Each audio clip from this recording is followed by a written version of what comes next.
Welcome back to the Ride Laugh Podcast. If you love mountain biking, you are in the right place. Picture your last really fun group ride. You're back at the parking lot. The stoke is high. Everyone's talking about bikes, tech, nutrition, jumps, drops, berms. That's what we do here every week on the Ride Laugh Podcast. Hey, you love bikes? We love bikes. Let's drop in. Sage, how are you today? Oh, I had to think hard. You're like, think back to the last time you had a ride. And I'm like, when was that? When was the ride? Oh, I miss it.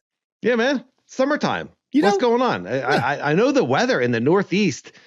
How many podcasts do we do that start with weather being bad in your neck of the woods? Every pod. It's either the winter. It's either the winter. It's unbelievably horrible with tons of snow. And now you guys are like, my mom sent me a picture of her car thermometer. It's like 110. She said Arizona's cooler. And it was. Arizona is cooler. It's crazy. I love where I live, by the way. I love where I live. I love the desert. I love where you live too.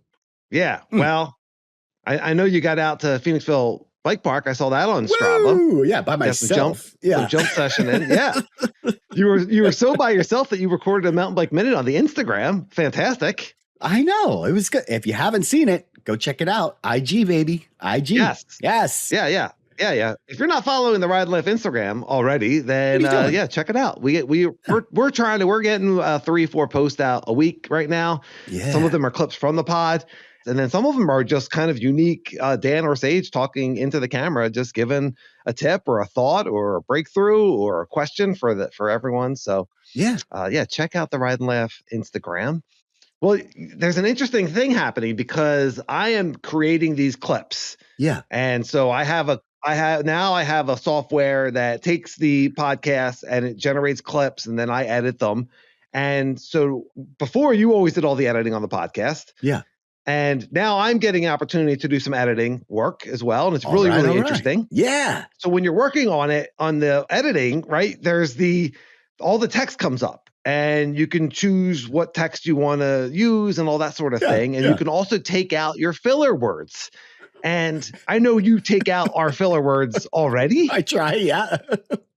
I guess you try, but I am just shocked by how much I use. You know. I could not believe it. I'm taking out, like every other sentence. And it's only in certain times, like when I'm really vibing. Yeah. It's only in certain times, but I say it as just part of my vernacular. But I'm not actually asking, do you know? Sometimes I am, but oh my gosh.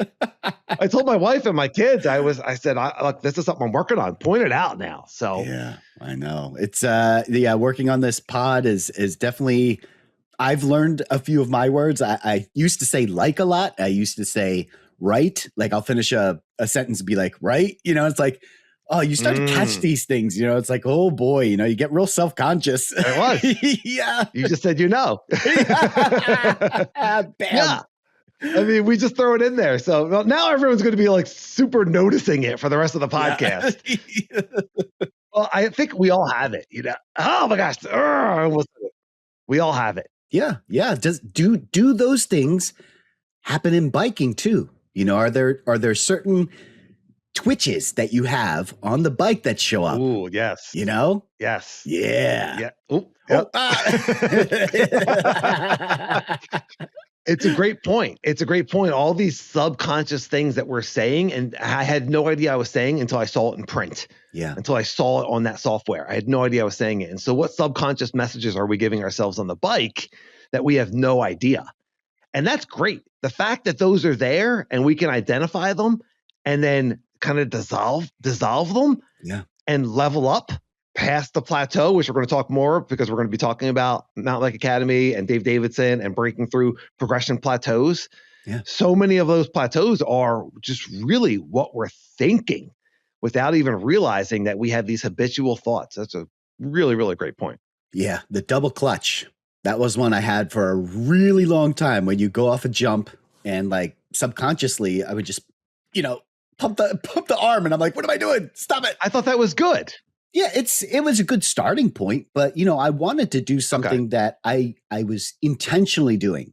I wanted to do a bar turn or I wanted to do a table And I essentially took that double clutch and reformatted that feel. Like, okay, instead of double clutching, why don't you turn the bar? And I was able to do that. But first thing I had to do was like, I noticed it in the video. And the second thing, I had to notice it while I was riding. Right. And then the third thing was consciously not do that or change it, just like how we're talking, moving out like and right in your nose. It's the same exact thing. I'm hearing so many your nose right now. Terrible. I have to apologize. Yeah. I apologize for bringing that up because everyone listening is not listening to what you're saying at all. They're just counting your nose. Drinking game. Yeah, drinking game. The filler word drinking game. Oh my gosh. Oh God. No. Yeah, we would be not wasted. I think I love this. So you said the double clutch. I would say for me, it's absorbing the jump. And not being anywhere near as forward as I think. And the same thing where I saw the text that said, and I kept deleting it or just being aware of it. Yeah. The same thing if I'm absorbing the jump, now I'm aware of it. And seeing the text, seeing the video. We've talked about this before. Record yourself. Get your buddy to record you or record yourself and look at where you are on the bike. And it's just, that's the same thing as seeing that text. Yeah. And when we can key in on that, lock in on awareness on the bike, that's where I think flow really unlocks. Yeah. Yeah. I agree, man. It's a beautiful thing, bro. Beautiful. All right. Awesome stuff. Ride Laugh 1 at Gmail, YouTube comments, anything we're talking about. And what's your filler word? Have you caught yourself using filler words? Do you ever speak in front of a camera? Yeah. Ah, there it goes. And who's drunk already? Yeah. Oh my gosh. It is so pervasive. Yeah.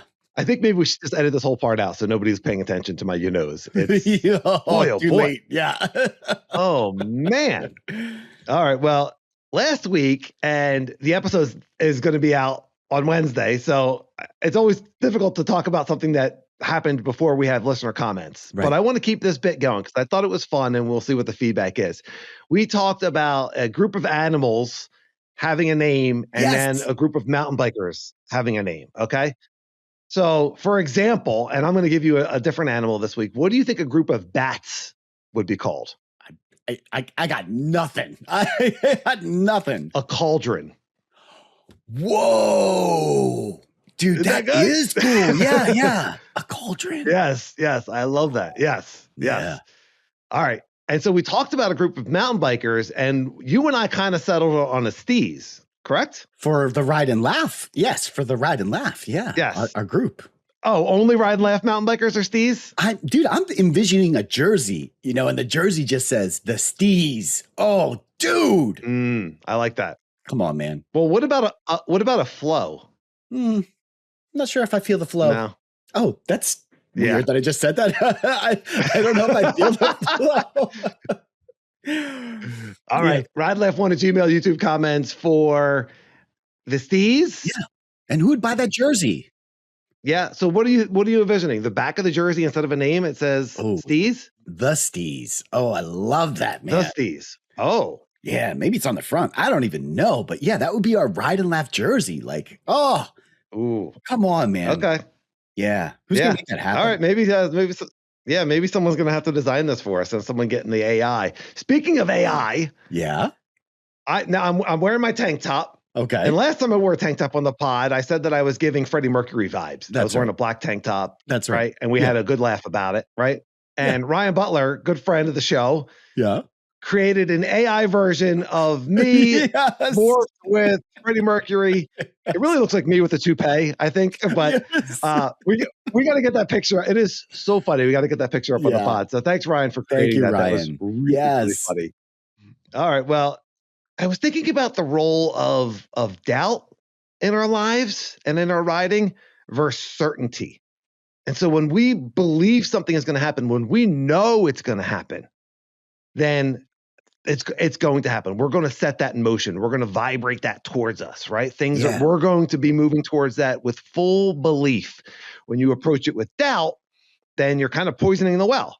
The skills are in there. You can do it, but you're not really sure, right? You're hesitating. And so doubt versus certainty. And I've always said when I'm like envisioning myself as a rider in the future that I'm going to be a pro level rider. And you and I've kind of picked that apart because you're like, well, dude, the pros are like, are you like that? It's kind of a high bar, Danny,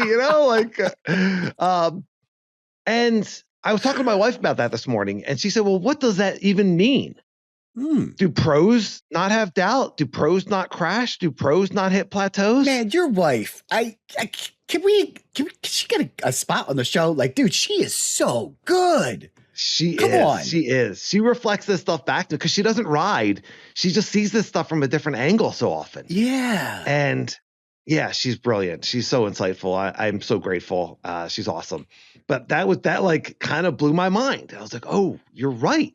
Of course the pros still have all of those issues, I would think. Yeah. But everyone is on their own path. And so she said, what do you want? I said, well, I want to feel confident on the double black trails. I just want to have flow and fun and the skills to be able to keep progressing safely and keep up with my fast friends. Right. So moving towards certainty with that, replacing the doubt and moving forward with certainty. How does that feel a year from now, 6 months from now? That's happened. Yeah. How does that feel? Yeah. And then living with that feeling. And another term that she coined was big bike energy instead of big D energy. Bike energy. Oh, I love that. Yes. Big bike energy. Yeah. That's so funny.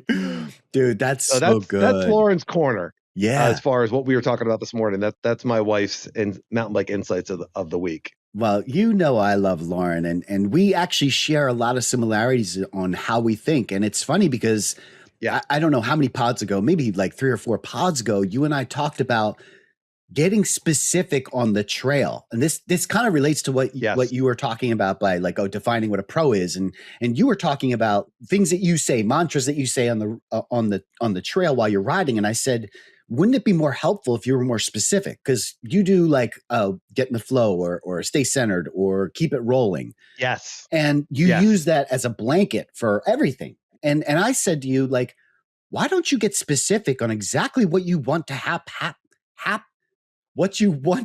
happen? Wow, why is that so hard for me to say? But I said it. And get really specifically, I really want to get forward on this rock. I see this rock. I'm going to avoid this and just really talk it through. Build that visual. And again, going back to a couple pods ago, building that visual from different angles and getting very specific about what it is that you want to accomplish. I don't know. To me, there is a time and place for vagueness, right? I mean, Dave Davison talked about it last week about how things happen so quickly. And sometimes maybe vagueness works there. But if you have time, if you're going to session something, why not get specific with exactly your intention of exactly how you think this is going to go and you want it to go?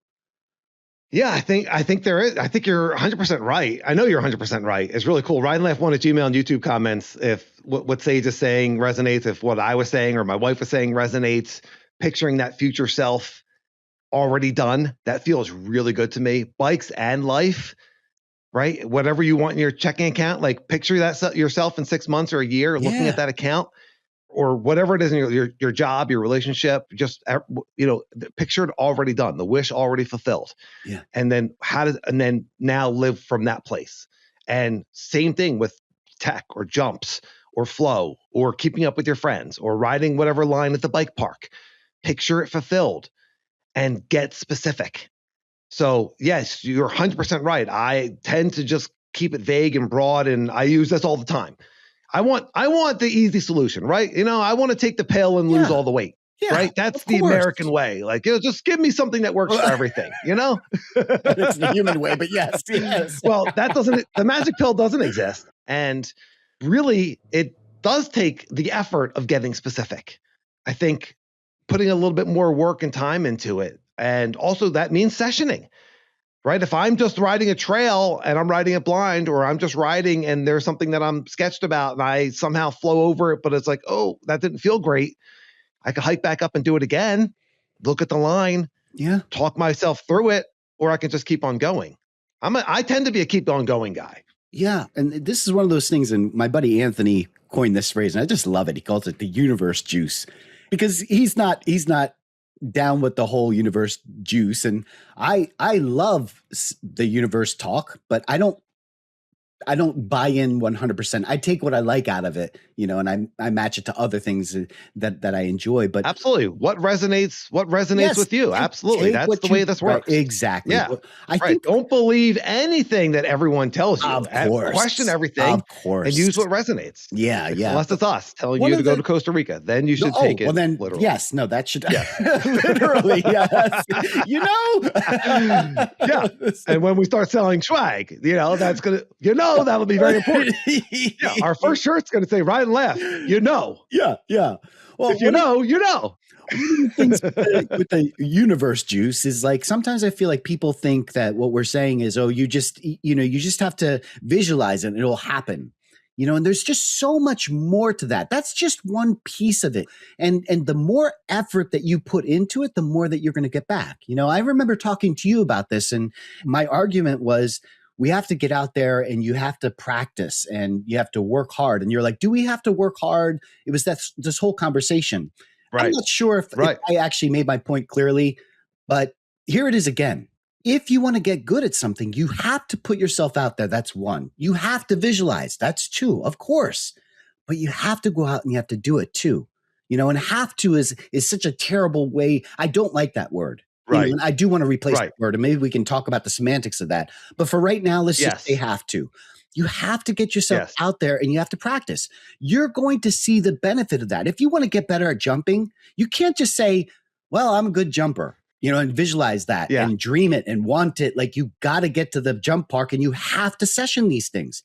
The universe can only take you so far. There's some accountability here. I love it.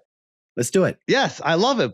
But here's what I think. I think that if you are saying I am a good jumper, and you're picturing yourself in 6 months clearing the double that you that right now, right? Step one. Now you're confident. Now you're excited. Mm-hmm. It feels good. Look, where can I go out and practice jumps?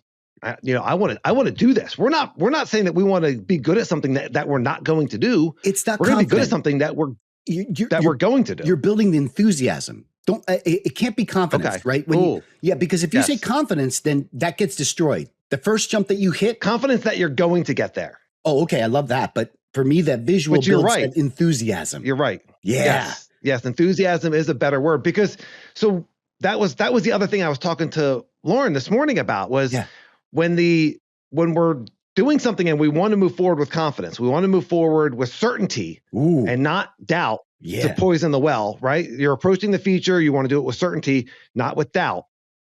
Mountain biking is such an amazing tool. Synchronicities of between life and mountain biking. What does mountain biking give us? The opportunity. It gives us so much doubt, right? You can say I'm good at jumping, and then go to the trails and not feel good about jumping, right? And case everything, And you have to hold that certainty that you're going to get there. Whether that means that's going to lead you to a teacher or a friend that's going to tow you in, just sticking with that certainty. Yes, there's things here that maybe it's that space in between that now and the next 6 months. It's that space in between where all that doubt is going to be introduced. Do you have the perseverance to stay with certainty? This is part of the process. Ooh, this does not mean I'm not good at jumping. This is part of the process. I'm going to stick with it. And that's where I find myself. I find myself losing certainty, falling back into doubt.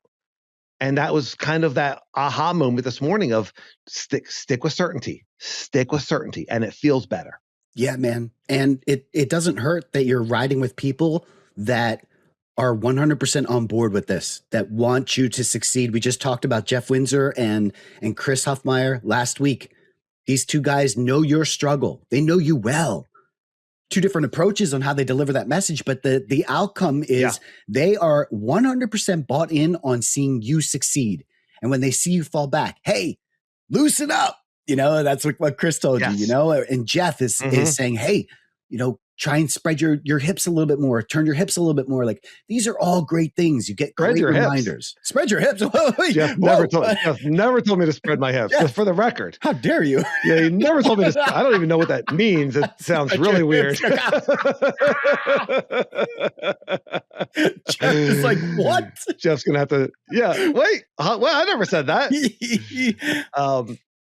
I'm going to have an OnlyFans where I will be spreading my hips. If anybody's interested, there's going to be a lot of lanky content. Yes. I'll be spreading my hips. You know, we got to keep the lights on. We got to pay the bills. That's right. We're going to do a Ride Laugh lanky OnlyFans. It would probably be a big hit. I'd probably be a big hit. I get the whole Freddie Mercury thing going. That's right. You call it the flow. Yeah, there you go. Anything's possible. The flow. That'll be my only fan. Literally only fan. Well, actually, I think my only fan on OnlyFans would be the Lankies, right? Oh, they would be the Lankies. No, don't limit yourself. No, because maybe you can't call a short person. Yeah, you can't call a short person a lanky. They'd be the flows. There you go. Maybe I'll just next idea. Maybe we'll scrap this one. Listeners are like, why don't you just make a T-shirt first, okay? Before the OnlyFans, like, try making a T-shirt. We'd buy that from you guys. Step one, yeah. Right? Step 1. Step 51, OnlyFans account. Gosh, where are we going? My God. Oh boy, that went off the rails really quickly. Yeah, dude. We had a point. The laugh portion of Ride and Laugh. That's right. Yeah. Was there a point in there? I have no idea. Something I don't know. Yes. Thank you, Jeff and Chris, for giving me advice and being part of that process. That's right. Of moving forward, right? So, and when we move forward with confidence and certainty, then we're open to receive those messages. We're open to riding with those people, right? That can teach us. Yeah. Boy, I got to tell you, I have so many gratitudes that I could always talk about. And I almost made this my gratitude of the week because I got called out 100% accurately and completely true by Nathan at Ride Reactive. Totally called me out. What? So I did a ride at Halls with Chris. It was a big group ride. Yeah. And then Chris and Mike and I, Mike Shen, great rider, really fun. Yeah. Really fun day. Yeah. And so the three of us decide we're going to get breakfast afterwards. And it's July 3rd. So it was Friday and there was a wait at the restaurant. And so Chris says, hey, climb into the truck while we're waiting. And he got the air conditioning going. And Nathan from Ride Reactive, just their buddies, just happens to call him at that time. And so they're talking about riding and they're talking about going to Globe on Sunday. Yeah. Nathan hears that I'm in the car and he's like, Dan, you're welcome to come. And it was going to be Nathan, Chris, and Dustin. Yeah. Who's like legendary, unbelievably talented fast rider on South Mountain. And my first reaction was like, I don't know, you guys are so fast. Like I wouldn't want to hold you guys up. That group's too fast. And Nathan's like, man, this is exactly what you talk about on your podcast. And Nathan, he went on like a 15 or 20 second, just called me out on my own bull taint. Yes. And I was like, dude, you are 100% correct. Thank you. Yeah. 100% correct. That is total bull taint on my part. These guys know how fast I ride. And I said, I'm not fast enough. Both guys are like, dude, you're fast. And I said to Huffy, I was like, you said I wasn't fast. And I was like, and I'm kind of busting his chops. And he said, I never said that. I said, You're not as fast as me. But what he said, Huffy's super fast. Yeah. And he races downhill. I mean, he's just such a talented rider. He's so fast. Yeah. And I'm riding with him so much that I'm starting to think I'm slow because I'm not as fast as I ride with a lot of fast riders. And, but what he said was, you're not as fast as me. But what I heard was, you're not fast. And it's just interesting the way that we kind of interpret things. Yeah. On this subconscious level. And then to have friends to bring awareness to this, to call you out on your bull-taintedness. Yes. Nathan and Huffy, just, it's awesome. A couple of your nose in there as I was getting. Who cares? People are drunk as hell right now. Oh my gosh. Pull over, everybody. We're listening in the car. Pull over. This is irresponsible. So thank you, Nathan. Yes. And Huffy, I already, I brought it up last week, but just awesome stuff. And that's good friends and good mountain bike friends also. Really cool. Yeah, man. I love it. All right. Well, we are getting into episode 47, Break Your Mountain Bike Progression Plateau, Dave Davidson's skills and mobility secrets. Yes. Dave was unbelievable. Such a wealth of knowledge. Yeah. A lot of great comments. A lot of people just commenting, I got to listen to this again. This is 2 or 3 listens. There's so much gems in here. Yeah. If you haven't checked out Mountain Bike Academy on his YouTube channel, absolutely be looking at that. He's got so many great episodes. And then he also has his private coaching. So if you're interested in that, then you can dig into that with Dave. Yeah. So great listener and commenter, Dan at Juggernaut MTB. And I'm summarizing. Dan had two really main points. At this stage of his life, he says he's unlikely to invest a lot of time and energy into structured strength and mobility training, but he really likes what you were saying is going to borrow your unnecessary movements, your mid-ride kind of random and unnecessary movements technique to practice. And then he also talks about the concept of being self-aware versus self-conscious while riding, or anytime for that matter, was really powerful. And he says, I'm curious if long-term, if that ends up being freeing or could actually become another thing to overthink on the trail. Yeah. So I thought that was, really, really good points. Your feedback. Well, I mean, listen, let's harken back to what we were just let's go back to what we were just talking about. Harken. What, who am I? I like it. Yeah. Let's go back to what we were just talking about defining certain things. You had mentioned wanting to be a pro rider. Well, Dan, you are defining what you would like to get out of your riding, and you understand yourself. You're saying, I don't think I need to do this mobility training and blah, blah, blah. And that's fine. You have a visual on what kind of rider you are and what kind of rider you want to be. And maybe that doesn't include being more flexible or mobile. And maybe that changes. Maybe in a couple of years when you start doing other things, and you get more things under the mountain bike belt, maybe you do want to pick that up. And it's nice to know that that is available. For right now, yourself. And I think it's great. I really do. I agree. We are where we are, and what resonates with you and what's going to help you the most. Yeah. Sometimes trying to figure out what to do is also a little bit of a effort, a little bit of a question, and we fall into our routines. And so he's out riding, he's doing trail work, he wants functional strength. And that's where I've always been, is I lift weights, I do other things around the house.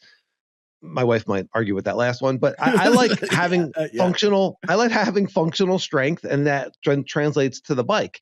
I thought was just really interesting what Dave was talking about was having that strength, but having being able to activate those muscles, that being able to train the nervous system to activate those muscles. Yes. Yeah. One thing that we didn't talk about, there's other ways to activate muscles though, and part of that is, again, we're just talking about getting to different places and practicing, and sessioning. And then and I think Dave's point was, well, you need to do these other things first. And who am I to argue with Dave? I mean, that dude knows his stuff, but I think there are different people too, and different people learn different ways. I wasn't someone that needed to do the mobility activation part. Right. You might find that you are, but it doesn't mean that everyone is going to need this. And I just want to be very clear that there are other ways that you can get activated, that you can activate your muscles and you can train your reactions. A great example of this is like, I used to dead sailor and I didn't know how to correct it. And it would always end up terribly. Like if things would start to go, you know this feeling, you're in the air, it starts to go awry. You're like, oh my gosh. Yes. And then it's over. Yes. You don't know what to do. Dead sailor is when you're jumping and you're stiff and you're too upright. And exactly. Yeah. The bike is in control instead of the rider. It's a terrible feeling for anyone that's doing jumping. Yeah. But I've gotten to a place now where I can override a lot of those things. I can activate muscles and I can activate my brain, more importantly, to be able to actually react. And I've been able to save a ton of these mistakes. And we just mentioned jumping. It happens on slabs. It happens on skinnies. And you can overtake your brain. You could take the control back and fix it. But that comes with practice. It comes with experience. There are all these things that you can do to override all those things. I don't know if I just went a little bit off the rails there, if that's what Dave was saying, but I feel like it was. Save me, Danny. Did I do a good job there? Well, I think, yes, you did. And I certainly resonate with what you were saying, whether it's jumping or tech, bringing that level of awareness, right? So we're talking about self-conscious, self-awareness. Yeah. That was another part of the distinction there, that bring that level of awareness to your riding. of what I'm doing in the air, what my body's doing in the air, starting small and then moving up so that you're comfortable. Whether with tech for me right now, it's staying centered and pushing through, right? Bouncing on the trail and then pushing through the tech. So really kind of driving the bike forward, and then on jumps, pushing through with my shoulders, getting that nice arc, pushing through it. But you have to be active. And as soon as I go back into cruise control and auto drive. That's not autopilot. Autopilot. It's like, what's happening right now? As soon as I go back into cruise control and autopilot, I can have a half a ride or 3/4 of a ride where I'm like, oh, I forgot to bounce. I forgot to break the glass. It's so just bringing and bringing that before a ride. What are 2 or 3 things I want to work on and be really cognizant of? And with Dave, I think you're leveling that up even further. Now you're working on activating muscles off the bike so that movement pattern is ready to go. Yeah. And so it's going to, I think there's a really good chance that if you work with Dave or someone like Dave, you're going to be able to break through plateaus faster and with a little bit more confidence, because your body's going to move in the way that it needs to move on the bike. And a lot of Dave's point is that we're professionals at something. Most of us that are watching his videos are not professional mountain bikers. We're professionals at something. And that something is 9 times out of 10, let's say 7 times out of 10, involves sitting at a chair, at a desk, looking at a computer. Yeah. And so that's what you're practicing. That's what your muscles are practicing. They're practicing sitting. And so let's now activate them using his techniques to be able to move in mountain bike ways. Yeah. And that to me makes a ton of sense. And I think that's why he's got a successful channel and a successful business. Yeah, you saved it. Thank you. I was totally off the rails there. Yeah, I don't know. What am I doing here? I say hark. Your rails. Yeah. Harken.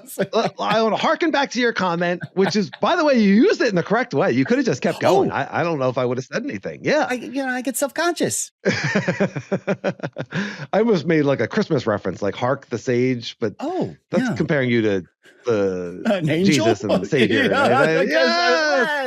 Maybe we're unlimited, but come on, guys. Unlimited, and then there's unlimited. Now Ryan's going to make a Sage Angel AI, right? I love it. I like to picture I got to do the Talladega Nights. I like to picture my baby Jesus as a 48-year-old Asian man. Great movie. Oh man, totally forgot where I was going. Okay. So you said you were off the rails, and I think I don't think you were off the rails. I think that your track just went parallel for a little bit. Okay. So we're making all sorts of weird analogies. You're going the wrong way. Okay. So many old movie references. Okay, here we go. Back on the rails. Yeah. I don't know. You did a great job. We got getting off this train. And we're back. Boy. And we're back. Whew. All right. Moving on. Okay, let's move on to our next comment. Yes, I don't know how much of that weirdness Sage is going to have to edit out, or if it's going to be funny enough to leave in. It got really weird there. Like, hey, Ride Laugh. Yeah. We had a great comment from Rich Martinez, who, when referring to thinking less on the trails because thinking is slow. And Rich said, sometimes you have to not think about a slab you're rolling. You just trust your instincts and your skills, then you do it. You're not thinking of body position or brake modulation. You're trusting your instincts. Yeah. And he says, great pod. Thank you, Rich. So that's what Dave was talking about with the slow mind versus the fast mind, right? And that's what Rich is talking about, is riding with the fast mind, because thinking is too slow. Yeah. I one of the things that I remember from that conversation was Dave made a statement. He said, I don't know if he said it's impossible, but I think he did say it was impossible to think less, or not think at all. And I don't know if that's true or not. I do know that I'm able to turn off a lot of thoughts when I'm about to do a feature. In fact, I don't like to think about a lot of things when I'm doing a feature. I just like to let it happen. Yes. But I think there's some ounce of truth to that. There is no way to actually turn off your brain. So I do want to clarify. And I tried to think about, okay, well then what is it that I think about? Because I don't actually think about, when I'm ready to go, I've done the visual, right? I've gone through the feature. I can see myself doing, I know what I have to do, what I get to do. I don't think about it. Once it's go time, I just let the body do it. So what is it that goes into my brain? And I think the things that I do focus on. I've been wondering this for years. I've been waiting. Here we go. Drum roll. This is going to sound really corny. But I thought a lot about this because I was at the Phoenixville Bike Park and things started going sketchy, and that's what I made the whole the thing. And I really was like, okay, what am I thinking about? Yeah. I was like, what am I thinking about on these big jumps? Okay. And when I found myself, this is so stupid.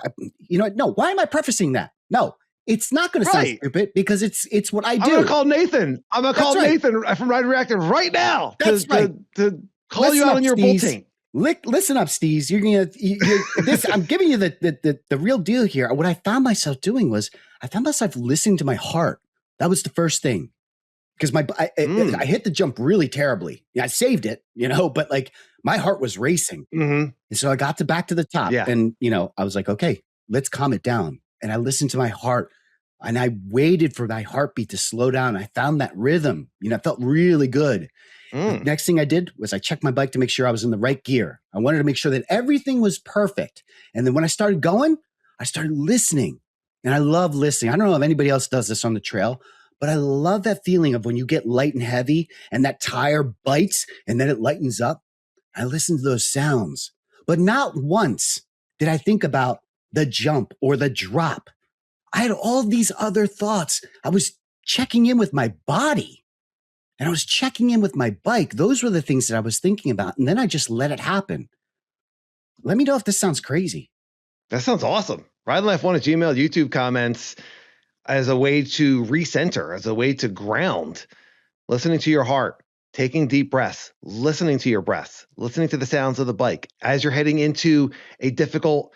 See, this is where I use my mantras: keep it rolling, spot the landing, break the glass, because I want those in my head instead of thoughts. So for me, I just keep saying those things over and over because that way I don't have these other thoughts. Oh, you're not going the right speed, or no, you don't have it. It kind of intrusive thoughts of no, you don't have it coming in my mind. So I'll just keep saying a mantra of you got it, you got it, you got it. Keep them rolling, eyes up, to keep those thoughts out.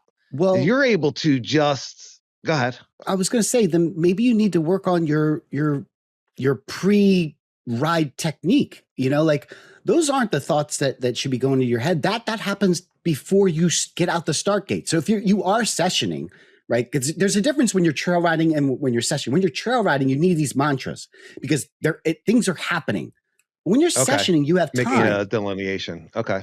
That's right. When you're sessioning, you have time before you drop in. You have gone through the scenario. I'm going to go this fast.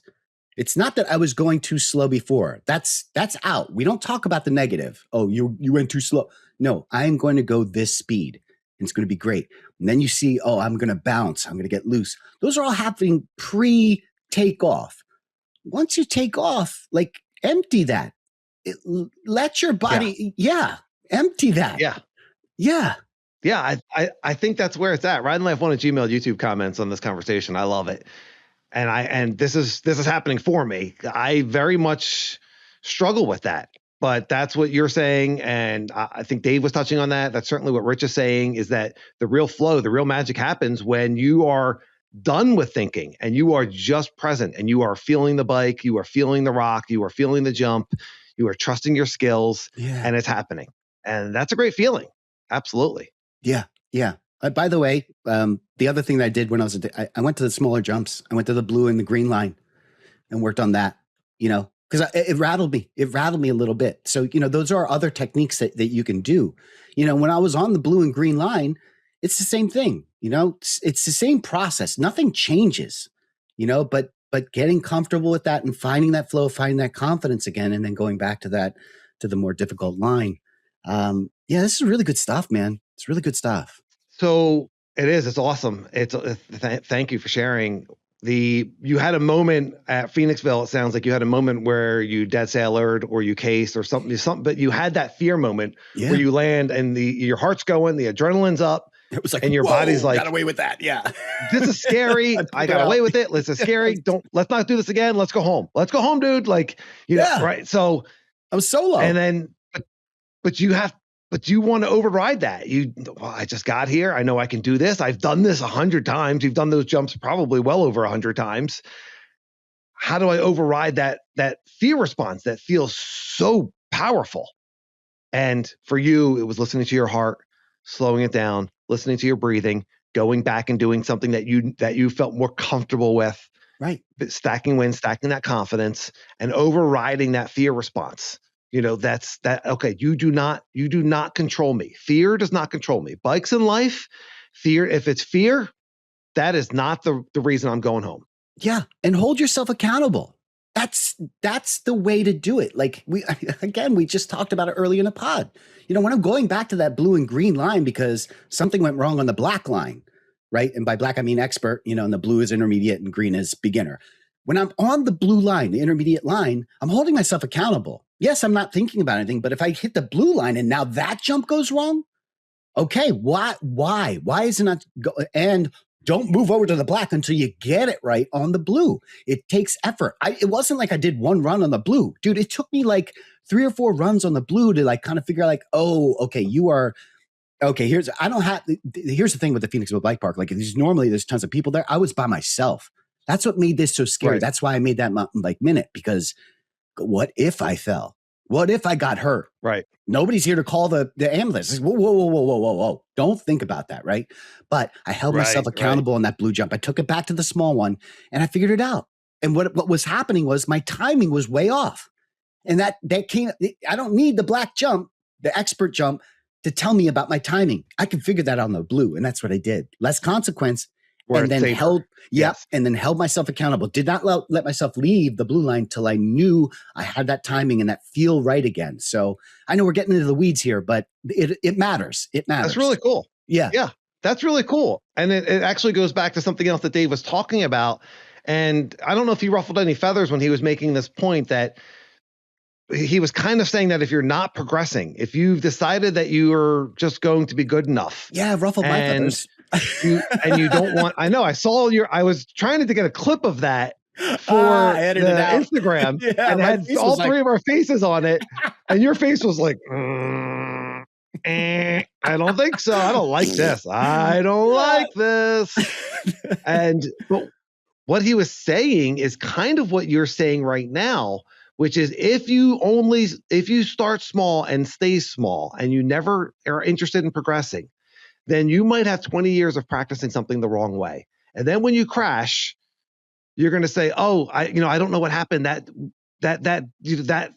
doesn't make any sense to me. Yeah. And Dave's point was, you've been practicing the wrong way for 10 years because you're not interested in learning the right way. Yeah. Yeah. No, I totally agree with that. I absolutely agree with that part of Dave's comment. The part that rubbed me the wrong way was everybody wants to progress, or everybody, I forget what the statement was, but and we don't know what the reasons why people ride. There are some people that just want to go out and they want to hit a rail trail, or they just want to 100%. Yeah. And like, there is no interest in progressing. There's people that ride gravel bikes. What? And they just ride down the road. They just ride. They just turn the pedals. I don't understand it, Vaughn. I'm talking to you. Wow. No, I'm just teasing. We tease. I kid. Yeah. But I think it's awesome. Anything for fitness and fun. Like I know we have a lot of listeners that gravel ride. I'm just making a joke, please. Yes, we're just joking. But but that was my issue, and that's the thing. We don't know why people are out there, and to make a blanket statement that like, well, everybody wants to progress. But the second part of it, I totally agree. If you are interested in progressing, well, then you have to get yourself to that you have to practice good habits, and yeah, my bad on that face. I think, he might have spoken in a little bit of an absolute, but I think there's merit there, Be open to receive, even if what you're doing is your local loop and you know it and you love it and that's all you want to do is ride for fitness, get out in the woods. Still open to progress, because you're riding enough. If you're riding, then there's more and more skills are happening. What are you practicing? Yeah. So just be open to it. It doesn't mean that you're pushing boundaries. It doesn't mean that you're going to crash. It doesn't mean that you're going to do something dangerous. I get it. I don't want to do big jumps. I don't want to do drops. I don't want to take a chance of getting hurt. I'm 55. I'm 65. Or I got a newborn at home. I can't do okay, fine. But there's still going to be little things in hitting a corner a little bit better, getting over a rock a little bit better, being a little bit more centered. There's still things that, and I think life is fun when we're getting better, when we're aware, when we're flowing. Let those skills come out. Yeah. All right. I'm down with it. Yeah. All right. Resting pod face. That's what I had. I was like, if you ain't on YouTube, you're missing out. Resting pod face. Yeah. We might need to screenshot that. That was so funny. I was like, I can't use this. I cannot use this clip with Sage's face. All right. Well, we have another great comment going right along the lines of what we're just talking about. And this is from Wait and Wander. Ooh. And comment is, as with most athletics and especially strength training, plateaus are part of progress. Plateaus come when you've maximized whatever strategy or system you've been using. Then it's time to recalibrate and find a new, hopefully better plan to progress to the next plateau. Yeah. Something like, as obviously a weightlifter here, right? Something that makes so much sense with lifting weights, that you hit a plateau. What do I need to do to get stronger? On a mountain bike, we don't always think in that same kind of fashion of, okay, I just hit a plateau here. What do I need to get to do to get better as a rider? Yeah. But it makes total sense when you take it into a different context. Yeah. I thought Dave made a lot of great points. And I think that's a lot of his teachings come from that basis of like helping riders get over that plateau. And man, if you get if you have not already, definitely listen to that episode, because he dropped some absolute gems. Whew. Absolutely. All right. Great stuff. Thank you, everyone that commented. And if you haven't already, make sure you rate and subscribe. Give us 5 stars. Yes. Leave us a review on Apple Podcast. Yeah. Make sure the podcast is set to auto download, because that's how we get tracked. And if you're watching on YouTube, thumbs up and follow and notification bell, and tell your friends and leave a comment. Yeah. Can we still ask? You can handle this episode. I don't know that people are. Yeah. I don't know that I want people leaving a review. These guys were off the rails. Oh, come on. The laughs are off the charts. Who's not laughing at us, right? If you're either laughing with us or you're laughing at us, but we'll take it. As long as you're laughing. Yeah, that's right. There you go. You know? I know you know. And if you want to ride and laugh with us in person in Costa Rica, that is on the table, my friends. Yes. Sign up. Make it happen. Start planting Steez with your spouse right now. The link is in the description. We're going to Costa Rica. It's a Ride Laugh trip. It's going to be super fun. It's really affordable. It's all levels of rider. Yeah. Come and hang out. And it's January 11th of 2026 to the 18th. 7 nights, 8 days, all inclusive. It's one price. You got to buy your flight, and then you get down there, and it's going to be awesome. It's going to be so much fun. We're going to have so many stories. We're going to have so many laughs. It's going to be podcast content. It's going to be great. Yo. Off the rails. Trail Stage coaching, and Lanky D mindset, and you guys can call me out on my bull taint. Any bull taint that I have there, right? You can call it out. Stage wants to put a shot collar on me. I don't know about that one, but we'll see. I'm open to receive. That's right. Electrotherapy. That's right. So if you're not sure, start saving now and plant the seeds with your spouse. The guys that might want to go to Costa Rica in the winter time, where it's nice and sunny. Yeah, trip of a lifetime. No big deal. Just trip of a lifetime. Exactly. All right. Okay. Awesome stuff. Let's get into our. Oh, I do have a story. I have to tell you a story. I crashed. No. And maybe it wasn't my fault. I have a crash story. You tell me if this is my fault. I think it was kind of my fault. Okay. So.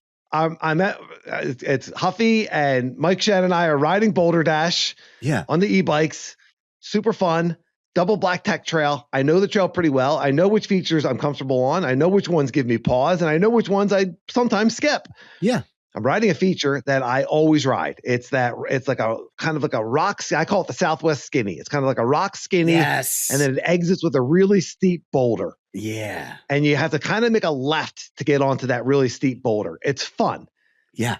So I am riding this thing and I go to make the left to get off. And so now I'm on the steep boulder and I go to make the left and I turn my handlebars and the handlebars turn and the wheel stays straight. No, dude, way. I just heard like a clicking noise. And as soon as, I mean, I had no chance. I had no chance. I tried to like ride it out a little bit. But of course I did crash. What? No real bad damage. I was able to kind of slide it out and I got pretty lucky at the same time. The bike was fine. I got my quad pinned between the frame and the rock. So I got a nice like bruise there, you know, when the frame hurts you, the bike ended up kind of doing the damage and I got a nice scratch, straightened up the handlebars and just continued on the ride. But the bike's about 7 weeks old. I think if they were tightened to spec with the torque wrench, that probably wouldn't have happened. At the same time, new bike, several tech rides, several rides, jump rides. I need to be checking bolts. So I put this on me. I feel like I've been riding this bike long enough. I have gone over the bike. I have tightened bolts. Yeah. I did not check the handlebar bolts. That could be a tip of the week. Maybe I should have used it as a tip of the week. Can we put this segment at the end? It is the end. Not my tip of the week. Tighten your bolts. Oh man, check bolts. Yeah. Yeah. Wow. Yeah. So how scary. Pretty fortunate. Really scary. And then I had to finish Boulder Dash. I mean, I was only like halfway through and I just wanted to be off of that trail, but I had to calm my nervous system down. Yeah. Trust myself, trust the handlebars and get back into it. And it wasn't my best ride, but I did finish it. Man, listen, I'm not going to throw anything on bike shops. Bike shops do an amazing job. However, I wanted to blame someone. But here's the thing. It's my fault. Well, and here's the thing, though. I mean, anytime you bring the bike to the bike shop or you get a new bike, it is important to check all the bolts. Listen, we don't know what happened. Maybe a mechanic got called away. You know, he's working on your bike and, you know, a phone call comes or so. You just don't know. At the end of the day, the responsibility is on you to check the bolts. And I can't tell you how many times I've had shifting issues. You know, and I bring it to the shop, I get it back and I still have shifting issues. And, my quick release wasn't tight enough. Quick release through axle wasn't, I'm just showing my age there. Like quick release. Yeah. You're hearkening back. Yeah, I'm hearkening back to the good old days. Yeah. No, the through axle wasn't tight or, the clutch wasn't, that's the other one. Like they'll forget to put the clutch back on or something like that. All of these things, that's on me. Like you need to do a pre-bike check, So yeah.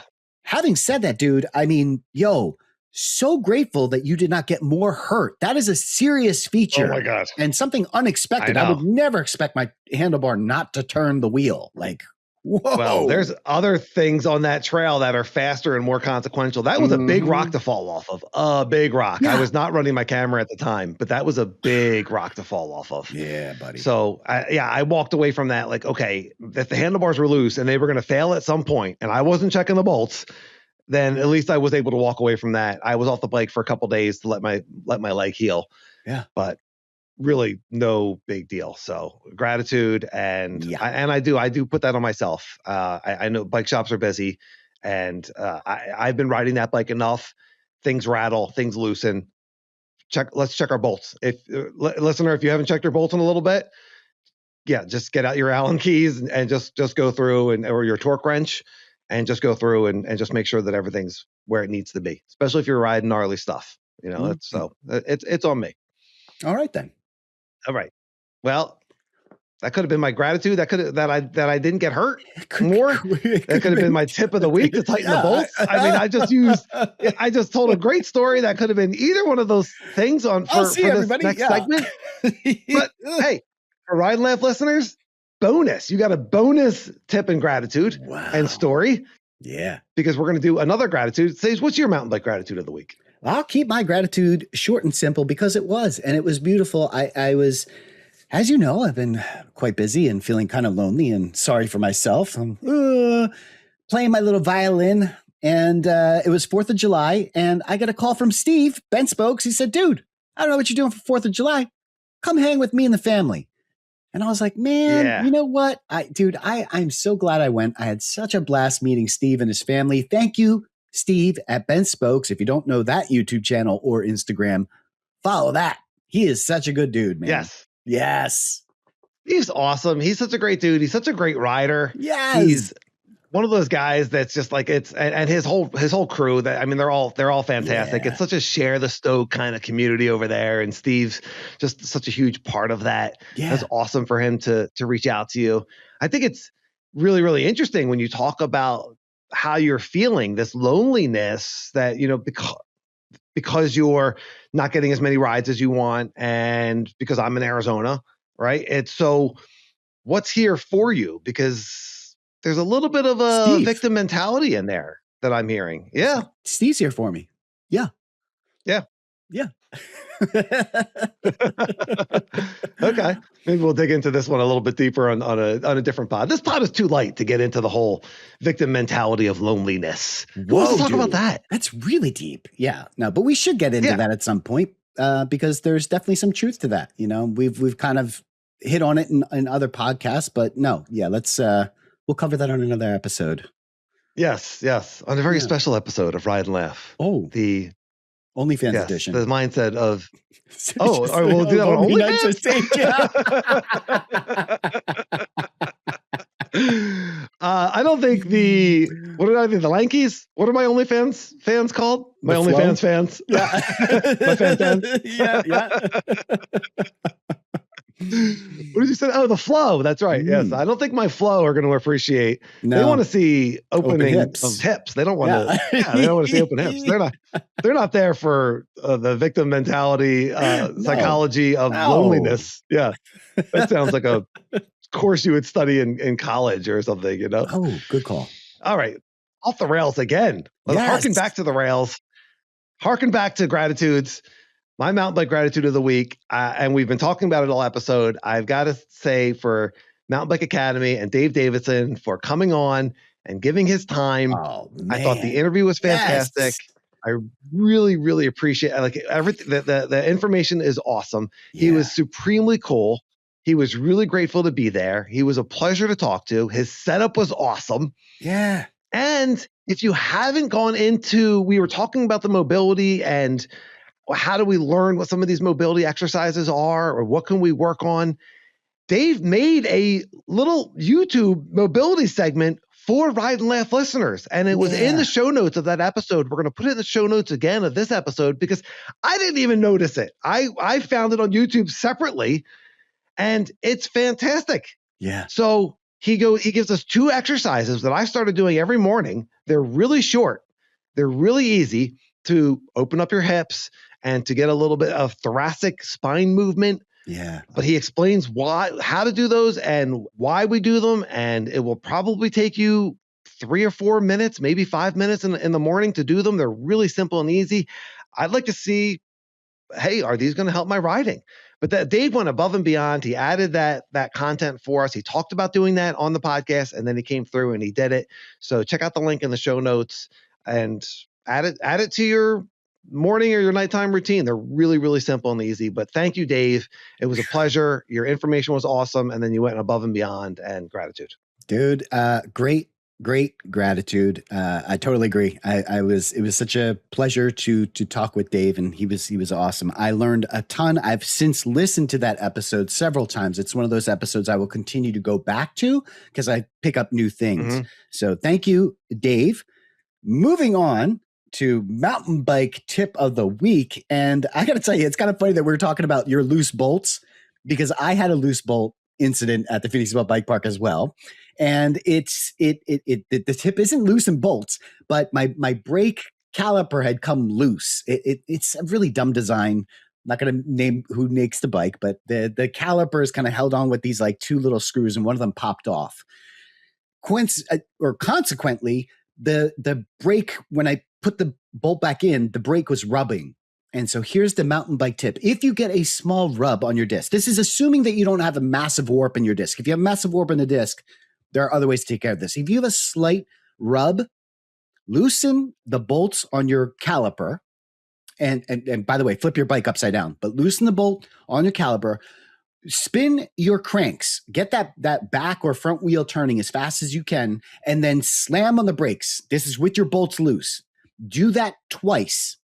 Then on the second one, you hold that brake handle down so the brake is engaged. And while it's engaged, you tighten up the bolt, and that centers the brake pads in the caliper. I don't know if I explained that correctly, but I can see it perfectly in my head.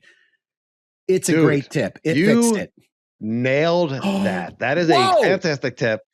I'm like ready to interject because I know this tip. I'm ready to interject and to make a correction. Yeah. Like, well, actually, everybody, here's how and you freaking nailed it. That was fantastic. Ride Laugh 1 at Gmail, YouTube comments. If you know that tip, if you use that tip, any other tips on lining up your brake pads, I've used that many times. It does. It works great. If you have a slight rub, it works great. And you could do even something you could do on the trail.